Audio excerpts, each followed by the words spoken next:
Estamos con Javier Seifel, que es del MAC, el Movimiento de Acción Colectiva. Bienvenido, Javier.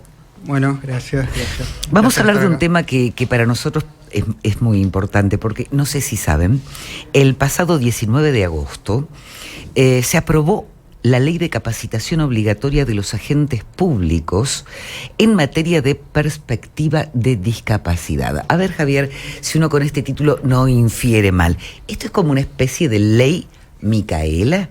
Sí, en términos generales sí. Es algo similar. Es una ley que nació de la necesidad de instruir instruir es una palabra un poco que habla de que uno puede enseñar cosas, y en realidad no es eso. La idea es poder brindar información, en este caso a los agentes públicos de la provincia de Santa Fe, sobre la temática de la discapacidad. Particularmente en esta ley, lo que se trabajó es que no solamente la formación sea sobre la temática, sino desde dónde se va a hacer esa formación. Y esto se va a hacer según lo que dice la ley. Esperemos que la reglamentación y la puesta en práctica siga el espíritu que tiene esta ley, desde la perspectiva social de la discapacidad. Para quien no conoce el tema... Sí, te iba a decir, ahondar en ese concepto. ¿Qué es la perspectiva social de la discapacidad? Dos palabras sobre esto.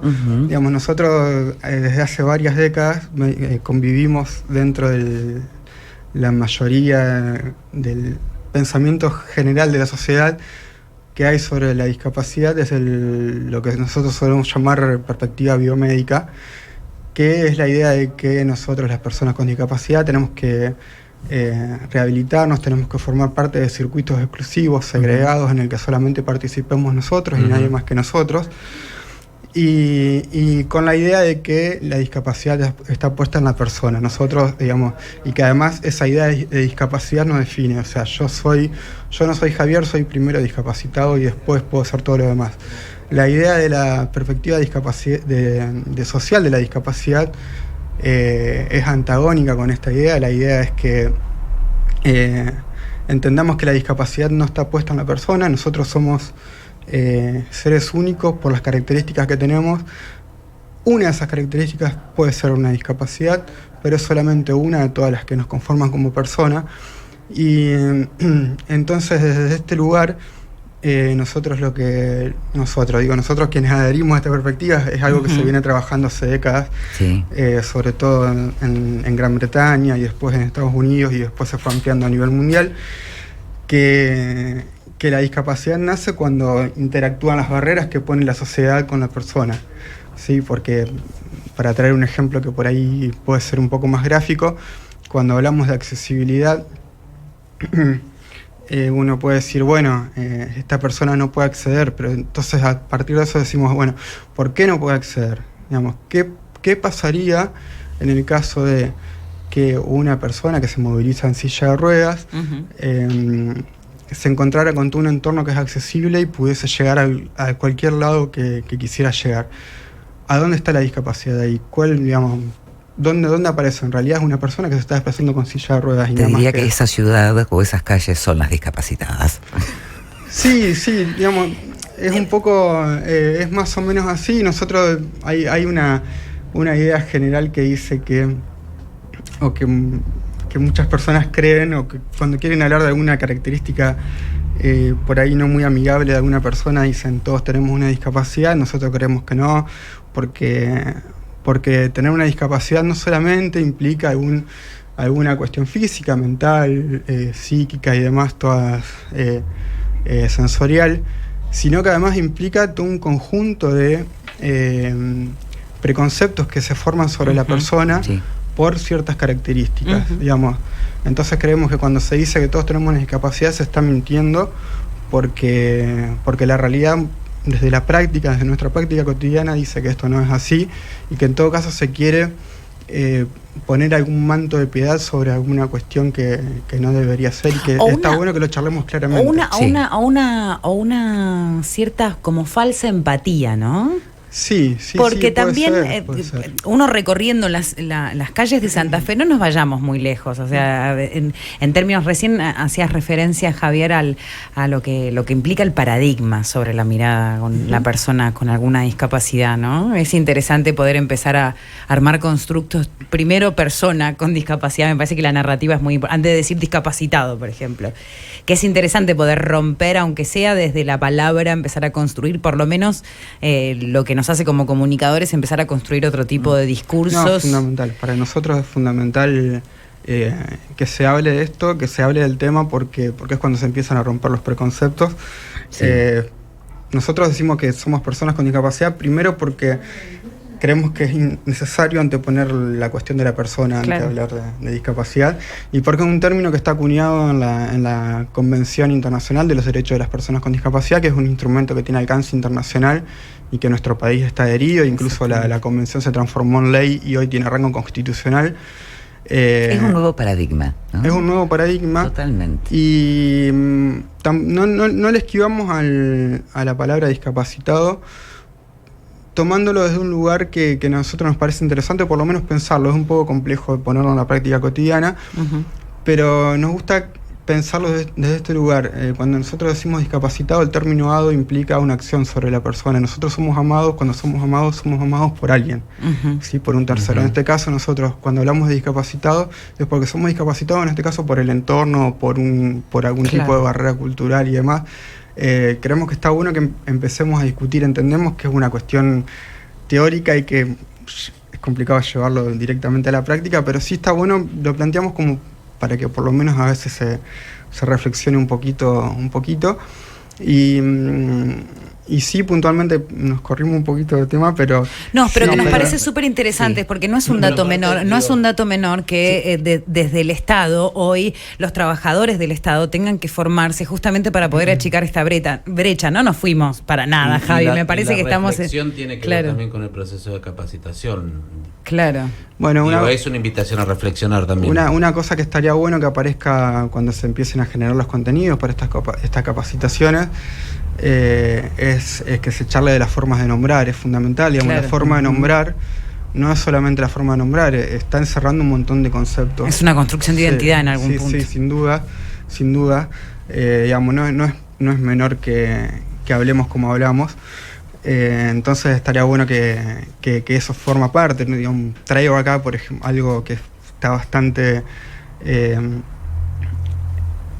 como tomado como una regla general hoy, porque esto de los términos a veces quedan mal algunas cosas, y hoy se está de moda decir capacidades diferentes.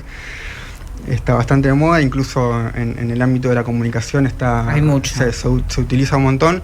Nosotros creemos que esa es otra forma más de ponernos a nosotros en otro lugar. Digamos, antes fue el lisiado, fueron palabras un poco más duras, ahora se dice capacidades diferentes. Y la realidad es que... Sí, es lifting semántico, pero en definitiva tiene... Y porque uno cuando reflexiona dice capacidades diferentes respecto de qué. Acá somos 4 personas y si sacamos eso... Nosotras los 4 tenemos capacidades diferentes. Y pues si no tenemos capacidades diferentes no seríamos seres únicos, no hay forma, no hay chance. Pero sin embargo, cuando se habla socialmente de esto, las únicas personas que tenemos capacidades diferentes somos las personas con discapacidad. Exactamente. Somos otra cosa. Somos otra cosa. Así que por eso, digamos, cuando hablamos, volviendo a las formas de nombrar, bueno, estas son las cosas que estaría bueno que empiecen a aparecer, porque nos ayudan a pensar, digamos, y vuelvo al inicio de la charla. Desde este lugar, desde la perspectiva social, yo dije instruir y me pareció enseguida que estaba mal lo que estaba diciendo, porque en realidad es informar y es charlar y es que discutamos, porque es necesario hablar, porque sobre todo lo que sucede con cómo abordamos la temática es la falta de información Pero esta ley tiene algo que es maravilloso, el hecho de que ustedes formaron parte. Sí, esta ley tiene esta ley tiene la particularidad, la provincia de Santa Fe tiene una nueva ley integral que aborda la discapacidad desde hace ya un par de años. Si no me equivoco, fines del 2019, por ahí se transformó en ley. Pero particularmente nosotros creemos que esta es la primera ley que tiene un carácter ejecutivo en algún sentido, si bien no es general, es solamente para los agentes públicos, pero tiene un carácter claramente ejecutivo que responde a los parámetros de la perspectiva social, porque primero, antes de que sea ley, nosotros formamos parte del proceso de construcción de lo que iba a ser el contenido de la ley, y eso acá, al menos en el ámbito de la provincia, no había pasado nunca, y además porque muchas de las sugerencias que hicimos cuando se nos convocó para charlar y discutir sobre esto, fueron después volcadas en el texto de la ley. Entonces a nosotros eso nos parece importante remarcarlo. Pero también van a seguir formando parte. La ley dice que sí. La ley dice que sí. Las capacitaciones van a estar presentes. Sí, cuando se implemente se ponga en práctica la ley, nosotros vamos a tener que formar parte muy activa de las capacitaciones. Cosa que tampoco históricamente ha sucedido, digamos. Se ha formado sobre discapacidad personas que no tienen discapacidad, y está bueno que de a poco se vaya dejando hablar de nosotros sin nuestra participación. Claro. Totalmente. Estaba pensando en eso, ¿no? Nada de nosotros sin nosotros, sí. O nada de nosotros sin nosotros, que se utilizan en muchos espacios a la hora de justamente los protagonistas y las protagonistas donde están, ¿no? O sea, ¿cómo podríamos nosotros saber lo que sucede con respecto a sus vivencias? ¿No? Y es súper interesante eso, es súper interesante cuando se ponen a dialogar los distintos paradigmas con, bueno, Javier me parece en ese sentido maravilloso. Sí, nosotros en ese sentido siempre aprovechamos la oportunidad que nos da el tema de que se está hablando mucho sobre la cuestión de género y demás, y que haya una movida tan grande, porque en algunas cosas hay un paralelismo, se puede trazar un paralelismo, y en este caso nosotros lo que nos gusta decir siempre es que nos imaginemos en una mesa en la que hablemos cuestiones de género y que no haya ninguna mujer participando de esa mesa. Sucede. Bueno, sucede, claro. Sucede, pero hoy, menos. digamos, mucho menos, y además socialmente las mujeres están dando una pelea muy fuerte que, bueno, de a poco lleva tiempo, esto los cambios no son de un día para el otro. En nuestro caso particularmente no sucede nunca, digamos. Claro. Siempre tenemos gente que está hablando por nosotros y siempre está decidiendo qué es lo que nos parece mejor y qué es lo mejor para nuestras vidas. Y bueno, esto tiene que ver con el paradigma biomédico que decías hace un rato, ¿no? Claro, esto de que son personas que necesitan una supervisión de alguien que esté en una cierta normalidad. Y es que entonces, si yo no soy Javier y soy una discapacidad, y bueno, ya mi voz no tiene valor. No estás, claro, no estás como capacitado para opinar sobre vos mismo. Es interesante ponerlo también sobre la mesa. Sí. Yo puntualicé sobre algunas cuestiones un poco generales de cada perspectiva, pero es bastante más amplio y que incluye esto que vos estabas diciendo. Javier, ¿y cuándo esperamos que comiencen estas capacitaciones? Primero la ley debería... Tiene que estar reglamentada, claro. La ley tiene que estar reglamentada.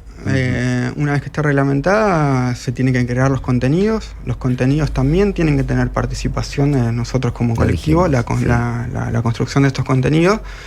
Y bueno, a partir de ese momento ya debe decidir el Ejecutivo cómo lo pone en práctica y cómo lleva esta información a los agentes que forman parte del Estado. Te decía hoy, marcaba una similitud con la ley de Micaela, justamente porque en este caso, no lo sé si en el articulado, son 19 artículos, parece que es una ley extensa, según dicen, impide de pronto la promoción de los agentes si no cumplen con esta capacitación. Sí, la ley, digamos... Nosotros cuando charlamos sobre esto no quisimos que sea tan taxativa respecto a estas cuestiones. En todo caso, la idea es que eso pueda suceder como... Sí, que promueva pero que no impida, porque si no también... Sí, porque uno ya está poniendo taxativamente, marcando algunos, y en todo caso lo que pensamos sí es la posibilidad de que para quienes se instruyan y formen parte de las capacitaciones, esto pueda ser muy tenido en cuenta a la hora de querer crecer en la carrera administrativa. A eso hace referencia, que promueva al sí, más que el impedimento es decir, bueno, se capacita y no que si hiciste esta capacitación, bueno, tenés un plus sobre el resto de las personas. Porque por ahí el tema de negar también las carreras de los agentes también por estas cosas es como poner una traba que tal vez sea innecesaria y en todo caso se pueda generar otro tipo de incentivo a que esta capacitación se produzca. Bien.